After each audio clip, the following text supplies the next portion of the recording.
আপনি যে অবস্থানে থেকে অসুখী, এই অবস্থানে আসাটা অনেকের কাছে স্বপ্ন। সব সময় বলবেন শুকর আলহামদুলিল্লাহ, আল্লাহ অনেক ভালো আছে, আল্লাহ অনেক সুখে আছে। শুকর গুজার হবেন, কমপ্লেন করবেন না এইটা নাই ওইটা নাই, কিন্তু কত কিছু যে আল্লাহ দিয়েছে ওইটা লিস্ট করলে লিখেও শেষ করতে পারবো না, ঠিক কিনা?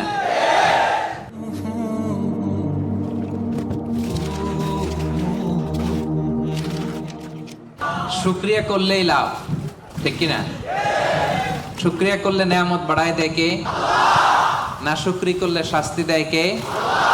আল্লাহ বলেন লা ইন শাকারতুম লা আযীদান্নাকুম, যদি নেয়ামতের শুকরিয়া করো আমি আল্লাহ নেয়ামত আরো বাড়ায় দিব।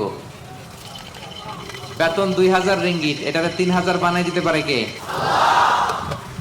পারে না উনি? ওনার ধনভাণ্ডারে কমতি আছে? আল্লাহ বলে এই বানি আদম লাউ আন্না আউওয়ালাকুম